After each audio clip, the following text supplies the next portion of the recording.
Kanjeng Nabi Muhammad SAW. Bil hikmah wal mau'izah, Dia merasa bahwa dia itu melihat Allah. Rasulullah SAW itu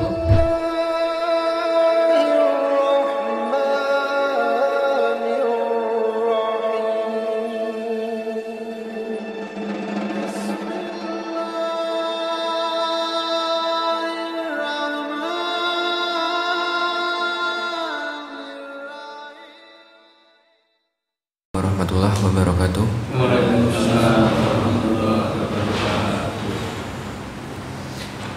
Innal hamdalillah nahmaduhu wa nasta'inuhu wa nastaghfiruh wa na'udzu billahi min syururi anfusina wa min sayyiati a'malina. Man yahdihillahu fala mudhillalah wa man yudlilhu fala hadiyalah.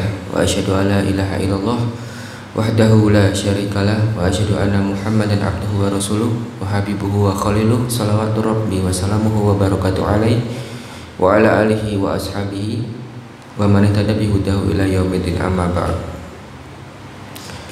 Jemaah rahimakumullah, alhamdulillahirabbil alamin. Segala puji syukur bagi Allah, Tuhan di seluruh alam, yang hanya karena Allah Subhanahu wa taala kita semua masih dapat diberi petunjuk karenanya.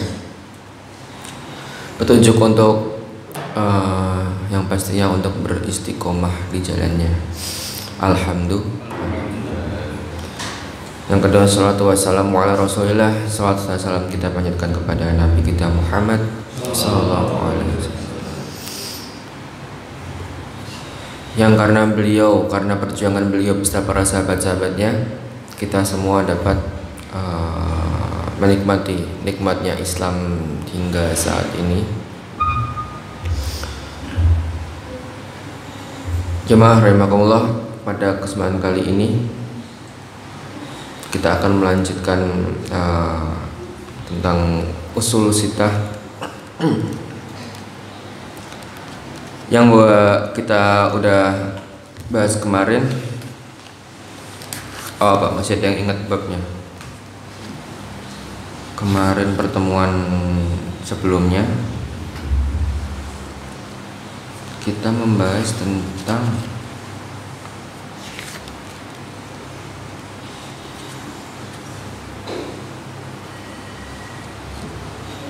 ikhlas dalam beribadah. Ya, pertemuan sebelumnya kita membahas tentang ikhlas dalam beribadah dan penjelasan mengenai lawan darinya. Ya, lawan darinya yaitu syirik. Ya, lawan darinya yaitu syirik. Ikhlas, saya ulangi sedikit. Ikhlas dalam beribadah itu menganjurkan kita, di sini si penulis menganjurkan kita untuk mengikhlaskan ibadah hanya kepada Allah tanpa ada sekutu baginya, dan menjelaskan lawannya yaitu menyekutukan Allah. Kebanyakan dari ayat Al-Quran itu menjelaskan dasar yang satu ini melalui berbagai macam aspek, melalui perkataan yang dapat dimengerti, dapat dipahami oleh sebodoh-bodohnya orang awam. Kemudian ketika apa yang menimpanya, apa yang terjadi, maka menimpanya, setan memperlihatkan kepada mereka keikhlasan itu tampak sebagai sikap yang merendahkan orang-orang soleh dan mengurangi hak-hak mereka, serta memperlihatkan kemusyrikan kepada Allah di mata mereka sebagai sikap mencintai orang-orang yang soleh dan pengikut-pengikut mereka. Ya, maksudnya gimana? Saya ulangi sedikit. Jangan terlalu berlebihan mencintai seseorang. Ya, kadang itu ketika kita berlebihan mencintai seseorang, di situ malah menimbulkan perkara gitu. Kasusnya dalam sebuah riwayat, kasusnya Nabi Nuh alaihissalam. Ya, kalau Nabi Nuh alaihissalam itu tatkala Nabi Nuh alaihissalam itu meninggalkan kaumnya. Nah, di situ karena kaumnya ini terlalu mencintai Nabi Nuh, maka setan menyerupai dari salah satu mereka, lalu berkata kepada kaumnya itu, apa? Kalian perlu perantara, gitu. Kalian nggak bisa berdoa sendiri, kalian perlu perantara. Maka cobalah berdoa di kuburannya si Nabi Nuh. Tuh. Maka kaumnya setelah itu berdoa di kuburannya Nabi Nuh. Kalian nggak bisa berdoa langsung ke Tuhan kalian, itu nggak bisa. Maka kalian berdoalah melalui perantara, yaitu melalui Nabi kalian. Gitu. Itu yang keliru. Kenapa keliru? Maka setelahnya mereka berdoa melalui nabinya mereka, lalu setan membisikkan kepada mereka lagi, cobalah mulai sekarang untuk mengingat terus nabi kalian, kalian buatlah patung. Itu, buatlah patung. Jadi kalian nanti nggak perlu ke kuburan, kalian perantaranya melalui patung tersebut. Nah, semakin disesatkan, akhirnya balik lagi menyembah kepada berhala gitu. Nah, begitu juga di sini disebutkan bahwasannya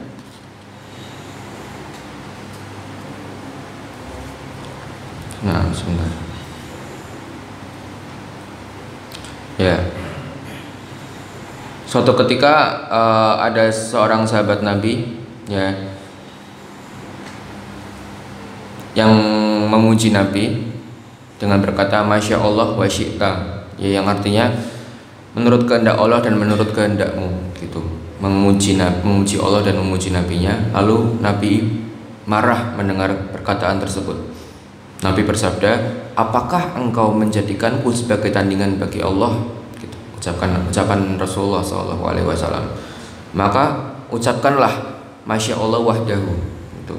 Menurut kehendak Allah semata, gitu. Ya, baik, kita lanjut ke bab selanjutnya, yaitu bab yang kedua. Di sini kita ada 6 bab, ya Pak. Ini yang pertama ikhlas tadi, penjelasan dari mengenai lawan darinya, yaitu syirik. Yang kedua adalah bersatu dalam agama dan larangan untuk berpecah belah di dalamnya. Jadi kita ini harus bersatu. Nanti yang ketiga kita ada mendengar dan taat kepada ulil amri. Yang keempat penjelasan perihal ilmu dan ulama fikih dan fuqaha, serta siapa yang menyerupai mereka namun sebenarnya bukan sebagian dari mereka. Yang kelima adalah penjelasan mengenai siapa sebenarnya wali Allah. Yang keenam adalah menolak syubhat dan yang diusung oleh setan dalam rangka meninggalkan Al-Quran dan Sunnah. Tapi kita yang membahas yang kedua pada hari ini, yaitu bersatu dalam agama dan larangan untuk berpecah belah di dalamnya. Jadi kita tahu di sini bahwasannya Allah menganjurkan kita untuk bersatu dalam agama Islam. Saya tanya Pak, kita sering nggak sih melihat perpecahan di agama ini? Udah banyak kan Pak? Banyak. Rasanya apa ya? Sedih gitu Pak. Tatkala ada perpecahan dalam agama ini, ya. Ada, mungkin kita lihat, karena kita tinggal di Indonesia ini, kita lihat yang dalam Indonesia aja deh, ya. Ada ormas ini, ada ormas itu, ada ormas yang lainnya, ya. Ada yang seperti ini, ada yang seperti itu, ikut golongan yang ini, ikut golongan yang itu, ya. Sekarang ditambah lagi ada mazhab Soekarno, ya. Itu mau mecah lagi. Nah, padahal Allah Subhanahu wa taala di sini tidak memperbolehkan, sangat melarang keras kita untuk berpecah belah. Tapi apa yang disampaikan oleh si penulis, Allah Subhanahu wa taala memerintahkan agar kita ini bersatu serta melarang berpecah belah di dalam agama. Allah Subhanahu wa taala telah menjelaskan hal ini dengan penjelasan yang pasti dan memuaskan yang dapat dipahami oleh orang-orang awam. Allah melarang kita menjadi orang-orang yang berpecah belah dan berselisih seperti kaum-kaum sebelum kita, sehingga kaum sebelum kita ini mereka ini binasa. Allah menyebutkan bahwa Ia memerintahkan kaum muslim agar bersatu serta melarang mereka untuk berpecah belah dalam agama. Semakin bertambah jelas persoalan ini karena apa-apa yang sunnah menyebutkan hal itu dengan penjelasan yang sangat menakjubkan. Kemudian persoalannya berubah dan menjadikan perpecahan mengenai prinsip-prinsip cabang-cabang dalam agama sebagai ilmu dan pemahaman. Sedangkan persatuan, ya malah perpecahan ini dianggap sebagai cabang-cabang ilmu, sedangkan persatuan dalam beragama tidak ada yang mengatakan kecuali orang-orang yang zindik atau orang-orang yang gila. Jadi kebanyakan orang pada akhirnya nanti akan menganggap bahwasanya persatuan itu hal yang enggak mungkin. Ya, itu sesuatu yang gila gitu. Baik, kita bahas mengenai perpecahan dalam beragama. Ini sudah diprediksi oleh Rasulullah SAW. Ya, yang sering saya sampaikan hadisnya,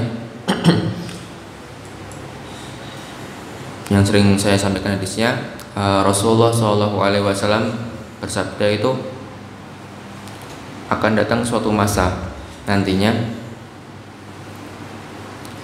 kalian akan melihat fasayarah tilafan katsir. Ya, kalian akan melihat banyak sekali perpecahan. Ya, datang. Ya, zaman setelah aku mati nanti akan datang, kalian akan melihat banyak sekali perpecahan. Lalu apa solusinya? Fasayarah tilafan katsir. Fa'alaikum bisunnati wa sunnatil khulafaul mahdiyyin ar-rasyidin. Maka kembalilah, maka ikutilah sunnahku dan sunnah-sunnah khulafaul rasyidin. Ya, siapa khulafaul rasyidin? Abu Bakar As-Siddiq, Umar bin Khattab, Utsman bin Affan, Ali bin Abi Thalib, sahabat-sahabat Nabi lainnya. Ya. Jadi ikutilah sunnahku dan sunnah-sunnah sahabatku. Ya, di sana di zaman itu sunnah bakal dianggap hal yang hal yang susah untuk diamalkan. Memang iya. Sekarang santri pakai jilbab yang besar, ada santri pakai jilbab yang besar dikit aja dibilang kayak ibu-ibu, ya. Baru dipraktekkan santri nyoba menggunakan sunnah istri-istri Nabi menggunakan cadar, dibilang mirip ninja, ya. Ada ninja di tanah mas, ya. Kumpulan apa ini, gini-gini, gitu. Itu menandakan emang sunnah itu semakin akhir zaman semakin ditinggalkan. Coba kalau ustadznya menyuruh santriwati, oke, mulai sekarang kalian pakai rok mini ya, gitu. Nggak bakal ribut nih orang-orang kafir di sini, ya. Malah, apa melu ini gitu. Karena budaya Eropa disambut dengan baik. Beda kalau ketika kita menjalankan budaya Islam gitu. Maka Rasulullah SAW berkata, tamassaku biha wa'addu 'alaiha bin nawajid. Ya, maka gigitlah. Ya, gigitlah. Ini diartikan ya, gigitlah. Iya, atau gigitlah sunnahku itu di zaman itu dengan gigi geraham kalian, karena memang susah, ya, sampai diartikan kayak gitu, gigitlah dengan gigi geraham kalian. Tamassaku biha wa adu 'alaiha bin nawajid. Fa'alaikum bisunnati wa sunnati khulafaur rasyidin. Tamassaku biha wa adu 'alaiha bin nawajid wa iyyakum wa muhdatsatil umur. Nih, Rasulullah SAW melanjutkan wa iyyakum wa muhdatsatil umur, dan jauhilah kalian dari perkara-perkara yang baru. Fakullu muhdatsatin bid'ah. Ya, karena perkara-perkara yang baru disebut bid'ah. Wa kullu bid'atin dolalah, dan seluruh bid'ah itu tertolak gitu. Taib jamaah rahimakumullah. Di sini lagi-lagi tatkala membahas mengenai tauhid ya atau akidah.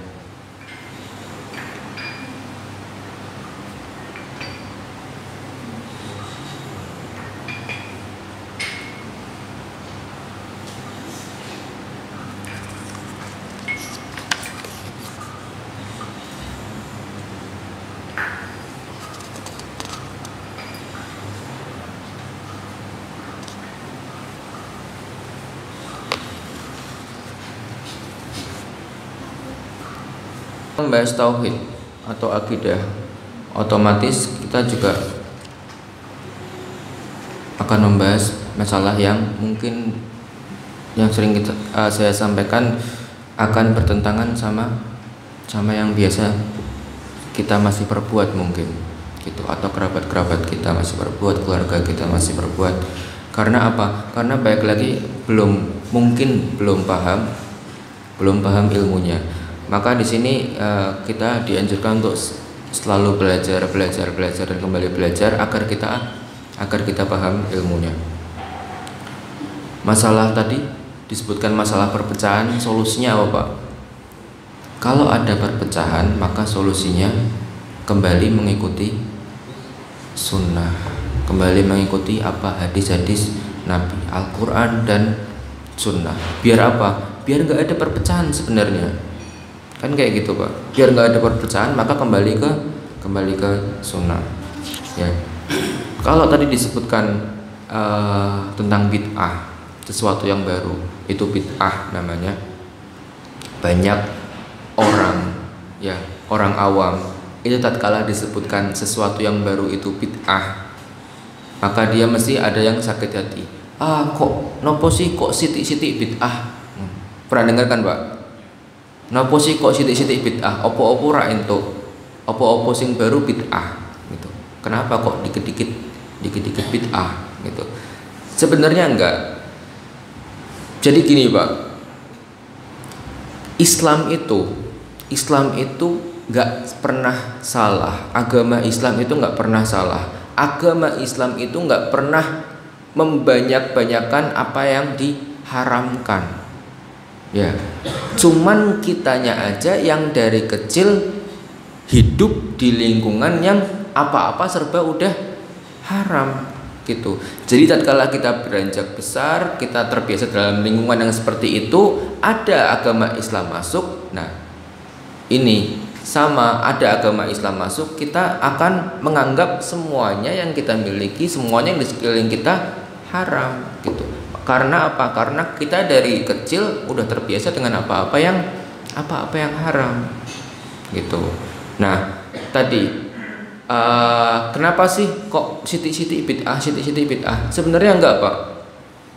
Yang perlu diketahui ada beberapa masyarakat malah yang membicarakan, wah berarti kalau kayak gitu sesuatu yang baru bid'ah ya, yang enggak di zaman Nabi itu bid'ah, berarti pesawat bid'ah, ini mic nih bid'ah, ini HP ini bid'ah gitu. Karena kan nggak ada di zaman Nabi ya, Rasulullah nggak pakai Samsung, terus apa iPhone? Ya nggak pakai iPhone juga, kan kayak gitu. Jadi HP bid'ah, semuanya bid'ah, mobil bid'ah, kendaraan bid'ah gitu, nggak kayak gitu ya. Bahwa Rasulullah SAW pernah suatu ketika ditanya tentang urusan perkara dunia sama sahabatnya. Maka apa kata Rasulullah SAW? Kalian lebih mengetahui tentang perkara dunia kalian, tapi perkara agama baru tanyakan kepada Rasulullah SAW. Intinya apa? Dalam perkara dunia itu kalian buat bid'ah, buat hal-hal baru yang sebanyak mungkin itu nggak apa-apa, nggak masalah, karena kalian memang yang lebih tahu. Tapi perkara agama kalian hanya boleh mengikuti Rasulullah Shallallahu Alaihi Wasallam. Jadi kenapa? Makanya Rasulullah Shallallahu Alaihi Wasallam ini pernah bersabda, ya, man amila amalan laisa alaihi amruna fahuwa raddun. Ya, barang siapa yang mengerjakan sebuah amalan tapi ya tidak berdasarkan dari saya ataupun dari sahabat-sahabat saya, fahuwa raddun, maka amalan tersebut tertolak. Itu Pak, makanya harus disertai dengan amalan-amalan para sahabatnya gitu. Taib, jemaah rahimakumullah, kita ini dilarang untuk berpecah belah. Maka dari itu tatkala ada perpecahan, baliknya kemana? Ke sunnah Nabi Muhammad SAW.